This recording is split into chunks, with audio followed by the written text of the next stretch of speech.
Okay. I've known about your family and some of your history for a long time. I've just recently met both you gentlemen. Have followed your racing, to modern day racing. But when we go back to your grandfather, Fred, your father's Don. That's correct. And we could start off on some of the history. Your grandfather was actually tied in, built midgets back in the 30s, 40s, fast midgets on the West Coast. That's correct, yeah.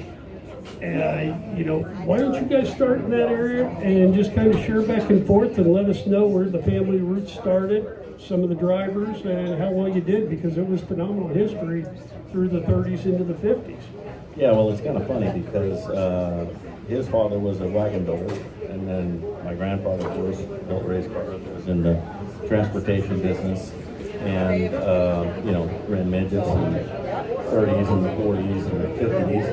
And he actually, when Bill Vukovich was driving for him, senior, he actually gave him the trailer, the station wagon, the race car, all the tools, and said, "This is yours, hit the road." So he hit the road and, raced nationally and obviously on the West Coast, and there was many different midget divisions then, and at that time you could actually make money doing it. So, and then, of course that transferred into INDY car building, and, his passion to build things and things like that. So, that pretty much ended about mid-70s, late 70s, when, the composite chassis and things like that came into play. And right. Now, you guys actually got your start through industrial building of trailers and industrial equipment. And that's a great story right there. And that kind of fell into how you ended up building your first Indy cars in the 60s. Yeah, actually ag equipment, agriculture was real big in California, obviously, and especially in Central California. So things like grain trailers and, trailers to haul livestock and grape dumps and just everything that had to do with the ag industry. He was pretty much of an innovator. And of course, that was before CAD programs and all that stuff. He used to pencil it on the ground, and they'd build it, and the guys wouldn't walk through the pencil marks until it was built. Right, and a lot of the cars were kind of similar to the Lotus, and the only thing I read where they went with bigger, heavier rivets, and they were a little bit stiffer and stronger chassis, and it's a good story. But there was also a tie-in where he helped design the Offenhauser engine. Yes, yeah, he actually was real good friends with Offenhauser, and they did a lot of stuff together, a lot of development together, and my grandfather always liked to do stuff different. I mean, none of the cars were the same. I don't care if they built 10 of them in 1 year, none of them were the same. So always trying to improve, and he did at that time even had a kind of a safety factor in mind too, trying to keep the drivers as safe as possible with the designs that were there. I mean, there was a lot of innovations that in the IndyCar racing he kind of started. I mean, he kind of made the floor jack, the jack you drive over, that turned into onboard jacks. The IndyCar starter, I mean, some of those are still used today in the Silver Crown series. I think I have 3 or 4 of them in my shop. Yeah, I have a couple myself, and I buy every one of them I can find. So he was the one that kind of told him to paint the wall white at the speedway, because the black would transition into the wall, and the drivers were complaining they couldn't see the wall. So he said, "Well, why don't you paint it white?" And that's kind of what started that. And then a gentleman that was so important and built a lot of his cars and was kind of responsible for a lot of his success was Phil Casey, and he's pretty much the guy that developed the safer wall. So and Casey actually has helped you up until his health got to a point where it wasn't real wonderful, right? Absolutely, yeah. I mean, guys like that unfortunately aren't around a lot anymore, and the wealth of knowledge those guys have is just it's priceless. And thank God for organizations like you guys that keep this going and keep the history going and stuff like that. I mean, I moved back here in May full time, and I'm just trying to soak everything up. I've concentrated on running my business for 30 years, got rid of it, and I'm able to kind of concentrate. Well, I'm actually, I'm planning, hopefully you're planning, but I'm planning on seeing a Gerhardt Indy car with the kit and yourself helping. You know, and running it. been thinking about it, and the biggest thing obviously is sponsorship. And you know, I've in my business I kind of had some marketing background. So I'm talking about getting out the old Gerhardt car. well, and running yeah, it the Indy vintage car, Indy. yeah, well, I can do that too. Yeah, we're working That's on that. that's in the game plan. You gotta walk before you run. Yeah, so. yeah, and you know, I was fortunate. I've been trying to find one of his cars for a long time, and they're either not for sale or they're so expensive that they're just out of my reach. And I was fortunate to Correct. find one that has some history and, you know, is somewhat original. And I'm looking forward to the June event coming up here. Good, good. Yeah, because the 60s, the 67? 68 that we have, the late 60s was kind of the heyday of my grandfather's car. I think in 66 or 67, there, I think 10 of the starters were his cars. And I believe I heard a story that Mario set the unofficial track record at Hanford one year, driving it during practice. So they were good cars back then, but that was during the years of the Lotus and the, you know, when McLaren's coming up and stuff like that. Well, and a lot of people remember Hurtubise and a front engine roadster, but he spent some time in a Gerhardt car. And John Cock, Gordon John Cock had one, his family had one. Parnelli. Yeah. And somebody started with a B. What? How do you pronounce that? Bettenhausen? We were talking about that earlier, about some of the stories. He had a couple of them that we didn't hear, and we were talking about the wedge that I told you I'm trying to get my hands on. I always To remember the rebuild wedge. that one, and because that's just such a significant car, and I've always liked that design. So that's in the works. Well, that's kind of funny because, you know, Grant ended up taking care of Granatelli's car, and Grant actually owned that car when Granatelli ran it. And then that became Grant's own car when he started his team in '70 with Greg Weld driving it, Art Pollard Car Wash Systems. And then Grant built his first Kingfish and had Pollard in it. Pollard sponsored both cars with Art Pollard Car Wash Systems. But there was one problem. There was no such thing as an Art Pollard car wash system. And he ended up owing Grant like $200,000. And Grant about went bust the first year running. So. But the wedge car has been restored, and it's at the Museum of Speed in Nebraska. Okay. Yeah, I know my grandfather fired Bill Levikovich at least twice, Jr., and George Snyder at least twice. That wouldn't be hard to do. I don't know about. I don't know if he ever fired Gary. He hired him back in '74. Okay. 75. Because what would happen is George and Bill would work for my grandfather in the trailer park, but you know they were always either physically or mentally off racing. So Right. he got to where, you know, we got to finish these trailers before you go racing while they go racing. So Buki was great. He used to come down and sit, and he'd make me pull up in his later years, and he'd make me pull up pictures of his cars, and he'd sit there and talk. And I said, Buki, I gotta work sometime today. Yeah. He goes, no, let's look at some more, you know. But he'd mellowed out a lot by then. But Buki was a handful back in his day. Yeah, big time. Yeah. He nicknamed both of us Little Guppies. He used to call us. He didn't call us by name. He Little Guppies. Hey, Little Guppies, what's up? You know. So. So now, what was your first memories when you two were at 10 years old? Because I'm thinking you guys are probably our age around there, so you'd probably be 10 and 6. the first racing memory I remember was, I think it was in '73 or '4 or '5. My dad had a Chevy pickup at that. I think it was '74. He had a Chevy pickup with a tonneau cover on it, and he smuggled us in the back of the pickup into Ontario Speedway. Okay. And I think that was the year that Gary was running for Evel Knievel, and That was- Evel Knievel sponsorship. Yeah, that was our Okay. car. And I remember seeing Evel Knievel come in with his Cadillac El Camino with his motorcycle in the back, driving through the pits. I remember seeing that. That was my first memory. Okay, so 1977? Yeah. One of the other memories that was prior to that, where we weren't really old enough to get in or be smuggled in, so we were sitting outside in the car, in the parking lot, and I remember this guy walking up to a car, skinny guy, you know, probably didn't weigh 110 pounds, soaking wet, and he gets a hanger on, and he's trying to open this door. These two security guards come along, and they're looking at him, what are you doing? Well, I've locked my keys in my car. Well, he apparently didn't have his, I ID on them or stuff like that. So next thing you know, they're handcuffed and hauling them away.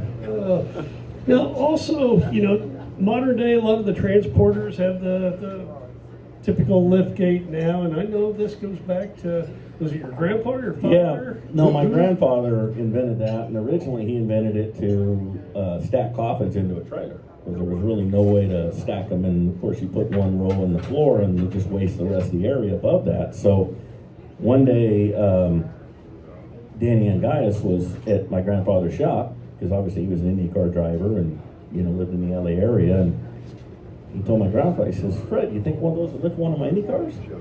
I don't see why not. He's sponsored by Ketfield, and so he was actually, they were the first ones to have one of the lift gates, and of course, the racers are like sheep once you're able to get the car off the ground. Now, Up and what year would that have been? That would have been, what, 75, 6? Yeah, it would have been mid to early 70s. So once we did that, it kind of opened up the industry to, okay, well now we got all this room underneath because we got a second level deck in there with cars on it. What do we do with the bottom now? Well, we're hauling more stuff to the track, so now we need cabinets, and now we need a lounge, and now, it kind of started the industry. So that's, my business, I was third generation. Yeah, in the you business. guys kept that up and carried it on up Correct. until recent, Mhm. correct? That's correct. Sold it last year, and after 30 some odd years, it was time to get out of California and get out of business and come back here and kind of do the stuff I want to do. And Yeah, but before that, as my grandfather was making trailers in the 60s, he did the coffin trailers and, the infamous coffin trailers that he did and stuff like that. In fact, one of our last projects in the shop before we left was to restore one for Bobby Rahal. So he's got it. We actually Yeah. saw that the Yeah. other night. Yeah, so that's probably the, yeah, I found it. Actually bought it from John Martin, and John called me one day because he knew I'd been looking for one, and he called me one day. He says, "Hey, he says, I got this trailer," and he says, "Guy brought it out to me from the Midwest." He goes, "I'm too old." He goes, "I'm never going to restore it." He goes, "If you don't buy it, I'm going to stick it out front, put it for sale sign." I said, "God, don't do that." So I went over and bought it from him, and he thinks, because he was around then, he thinks it was the prototype. So he thinks it was the first one. Well, I could remember Watson had them, everybody That's had correct. them. yeah, Leader Yeah. Car, yeah, all those guys had them. So I acquired it, and I didn't have any intention of selling it, and then Bobby called me because he had bought that, I think he bought that gurney car. He's got a couple of them. And he wanted it to put in there, and so I said, "Okay, I'll sell it to you." And then by the time I ended up getting done with it, he'd sold the car. So Yeah, all we showed up was just a shell, no floor, and 2 ends for the roof. That was it. So we had to fabricate it. 300 hours later, we had it done. So Well, there used to be a gentleman at the 500 Roller Wheels that had one of the old coffin trailers. He would lift it up, and it was a slot car track. And he would take that everywhere. It was really kind of neat, I remember that for years, and I haven't seen it recently. But I'm going to move on here to some of the, you guys were out in California, and back here, I mean, if you watch the pavement racing, I'd always see, Tony Hunt or somebody in a Western speed car, and they were always fast, and you didn't really see that back here. And over the last couple of years, I've seen a couple Western speed midgets around, and I think you guys are helping Davey Hamilton some, and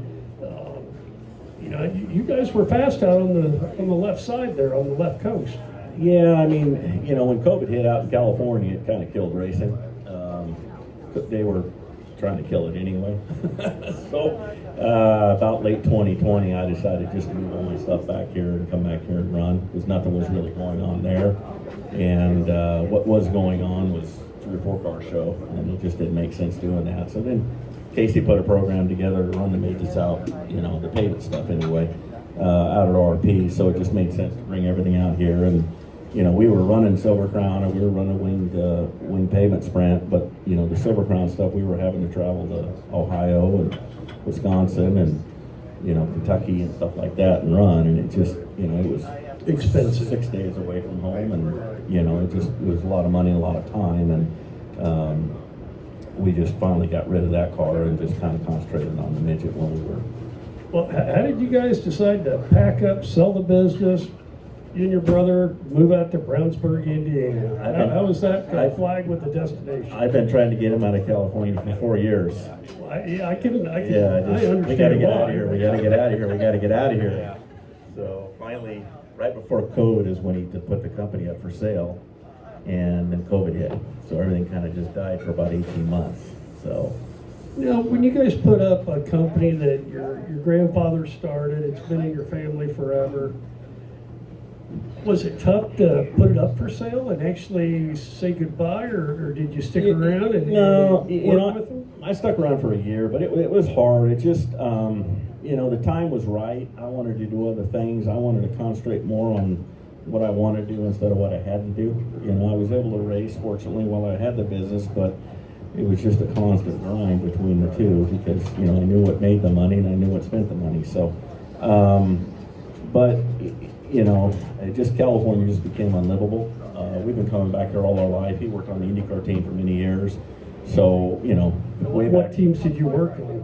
Craco, I worked with Danny Dryden, Okay. Craco, and Yeah. Hey, Dryden, good to see you here. learned a lot from him. You know, and and- did that for 5 years, and then when the Craco sold the team to Gallus, he was either moved to New Mexico or I had an offer to go to work for Penske, but that was in Reading, Pennsylvania, and I didn't want to. At that time, I didn't want to dig myself out of the snow for 4 months to go to work. So I came home and ended up going to work for him. So.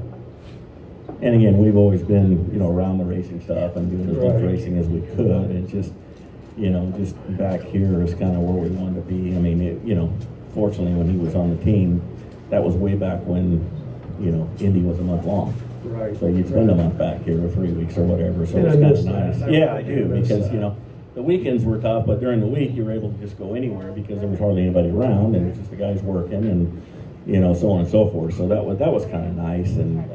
Plus, when we started doing trailers, there was a lot of racing trailers, and then there was only a couple of companies that did that. And then companies, it seems like when somebody quit a company, they go start their own company. So all of a sudden, there's went from 4 to 12, and then so we branched out into more corporate stuff like corporate displays and medical units and More specialized. yeah, and satellite transport vehicles just out of survival, but. Then kind of our interest kind of waned because we got more away from racing, you know, just more into the corporate world. It's just a little bit more monotonous, and you know, so that's one reason too. It's kind of funny when Liz was up here talking about this speed stuff. I actually did some work for Craig Breedlove. Oh, really? So I got to go through his shop and spend some time with him in his shop and just, That's amazing. you know, he had Bill Summers working for him, you know, and stuff like that. And start talking about the wheels, how they're carbon fiber wrapped. And you don't think about that. You think 400 miles an hour, the wheel wants to start coming apart because of inertia. And just, you know, the machinery that he built just to build that car and everything else was just, it was pretty neat. It's a side I never got to see any before, but you think about aerodynamics and stabilization and stuff like that, and it's a lot to think about. I was really awestruck when I left there, you know. Yeah, we got to meet people like him, Boyd Coddington. You know, Boyd Coddington came to our shop, and just people like that we got to meet throughout the 35 years that we were doing it. So, you know. Now, when did your father, he passed, right? In Early two 2000s? days before Thanksgiving, 1986. Oh, okay. Yeah, Okay. so I was actually, we had just flown to Phoenix. I was working on the IndyCar team, just flown to Phoenix for a test. I think it was Sunday night. And my mother called me and said, hey, you know, your father's really sick, you should get home. So I had one of the crew members take me to the airport that night, and I was actually going to charter a plane to get home, but just there was nothing available that late, so I just kind of waited the next morning for a flight and then flew home, and a couple days later is when he passed. So.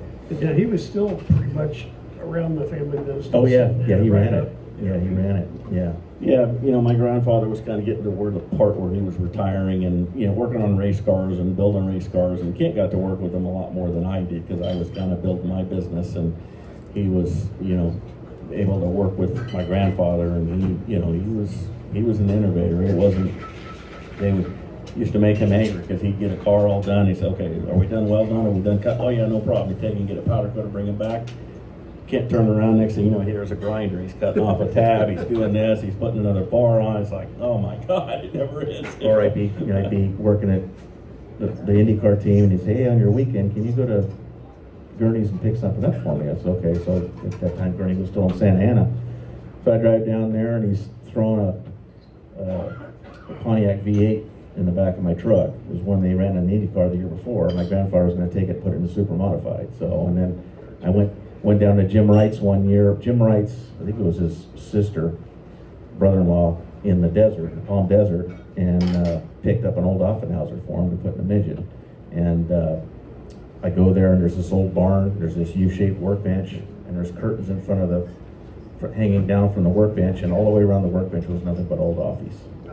These old Offies. So I just picked one of those up, throw it in the back of my truck, and went home. And he put one turbo Offie in the super modified, and he put one in the midget, one normally aspirated, one in the midget, and took the counterweights off the crank, the one in the midget. When they fired it up, the roll bar got about 4 inches in diameter, so just the vibration. So that's the stuff he liked to do, you know. Like Porsche had a Porsche 4-cylinder motor that my uncle, who's really talented, he ran the engineering department at Cal Poly San Luis Obispo, and he made a set of heads out of just 2 pieces of billet aluminum on an old manual Bridgeport, no CNC, nothing. Milled the heads, the ports, everything, and put a Porsche motor in there. Then he did the Suzuki V8, Suzuki V8 engine in a midget too, and stuff like that. So, in fact, one year, I think we ran the Porsche and the midget and the Suzuki V8. We had 2 cars, and we took the Suzuki V8 as a backup to Carson City. And we ran the Porsche, and we had an issue, so we rolled the Suzuki out real quick, went out qualified second. We go to pull the hood off, well, we forgot to take the Nalgite cover off the injector stack. So we qualified second with the injector cover off there. So, but we just couldn't get it to live because it had the standard stock lifters or rocker arms, and they would just break. I remember when Mel was trying to run his. Yeah, I think a guy named Hoddles was the one back east that did the initial one, and yeah, Kenyon had some, and my grandfather and Kenyon were obviously pretty close because Kenyon ran the cars for a while and stuff, so they would talk all the time and kibitz and. Then as far as a Porsche motor, I remember Todd's dad, Gary, he came on board, had a Porsche and was running really fast, and USAC shut that down pretty quick. Yeah. In fact, earlier, I think, Todd, did you have any questions or anything that you want to ask the Gerhardts? Because your family has a long history with these guys. Oh boy, maybe just a little bit of a story or two, I suppose. Come up here and use the microphone. Everybody, Everybody, this is Todd Bettenhausen, Gary's son. Sorry, Billy. He said he didn't want me up here that long, but I pulled up a chair. Well, there'll always be a special connection between the Gerhardt family and our family, of course, because Dad ran his first Indy 500 as a rookie, driving for Fred Gerhardt. And I don't remember much back then. I remember the blue wedges, but I don't remember before that. Anyhow, the story I wanted to tell was he won his first IndyCar race driving for Fred at Phoenix. And the way I heard the story, maybe somebody in here knows, you know, I was 5 at the time. He made a pass on the outside in the dog leg at Phoenix. He passed Lloyd Ruby, and he pulled into victory lane, and 3 out of 4 tires went flat because he went offline and went through the gravel or whatever. Ruby said, if he wants it that bad, he can have it. So he was, you know, he was young and fearless and all that. But the really special thing was, you know, after Dad went off and drove for Penske, he came back and was 75, and he'd been hurt. You know, he hurt his arm, and who hired him back? Fred Gerhardt. So, you know, that might have been the end of his career right then if Fred hadn't hired him back after he got hurt. So we'll always be grateful for that. Kept his career going. And he had a really good run in 75 until he hit what he said was the bottom half of a beer bottle on the front straightaway and ripped the right rear corner off the car, blew the tire. And then that's when they had the big rainstorm. And I remember, you know, being in the garage afterward while it was raining. So those are probably my furthest back memories. I remember one year when your dad ran Sacramento Mile.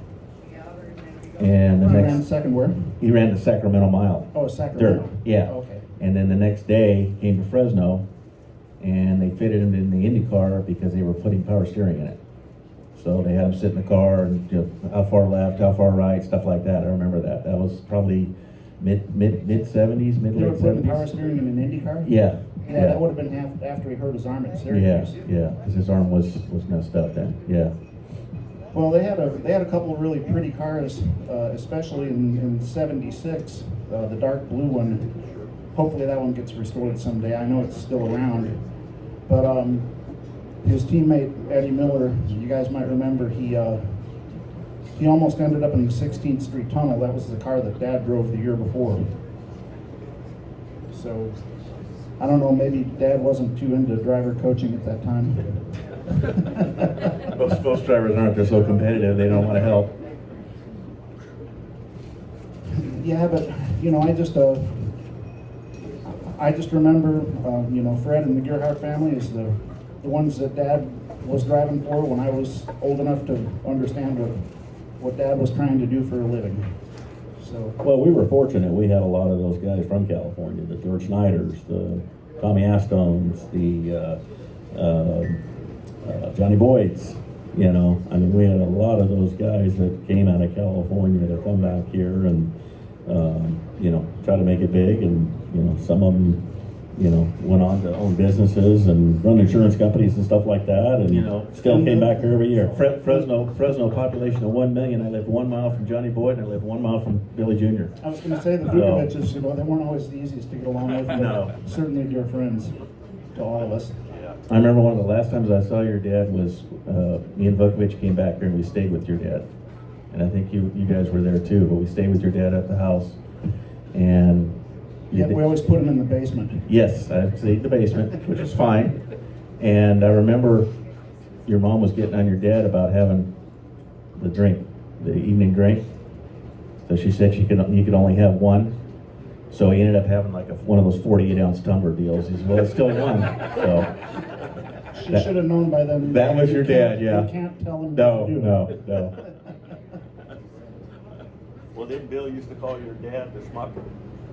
Yeah, Everybody he did, started yeah. that. He started calling Dad Yeah, he started the schmuck, and we had a little schnauzer dog, and he was calling him Schnauzerhausen, and somehow Schnauzerhausen turned into schmuck, and Dad never minded, but that wasn't really a very nice nickname. Probably after a couple drinks. Well, everybody, I appreciate you coming in tonight. This is our first initial Indie Legends. We're going to try to do this monthly if Angela will let us. Okay, we got the okay. So we'll plan on doing another one of these next month. It's great talking. Well, thanks again for you guys keeping all this stuff alive too, for guys like us that were younger and, you know, we had the passion for it. We have even more passion now. I mean, Well, we got to get you busy again. we are. Get that- We're trying to be like sponges and just soak it all in and learn as much as we can that we were not able to kind of expose ourselves to because we were on the, you know, Well, and West you Coast. guys have been racing because I know between Davey and DJ and all that, you're keeping busy helping them. You've gone out of your way to help us and answer a few questions because we've been away from the midgets for a little while. We're still working hard, we're just not getting paid for it, so. We get used to that around here. Yeah, that's racing, that's Yeah, racing. get used to that around here especially. So. we're actually paying to work, I think. Yeah. So, but no, appreciate you guys coming up tonight. Glad you're here in Brownsburg.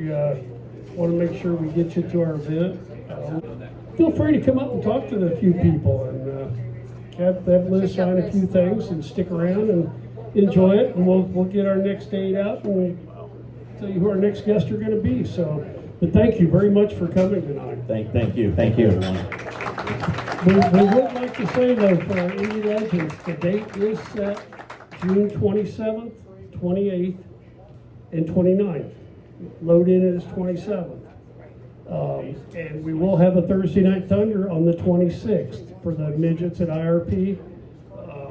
So make plans and make sure you come in. Okay, perfect. Thank you, everybody.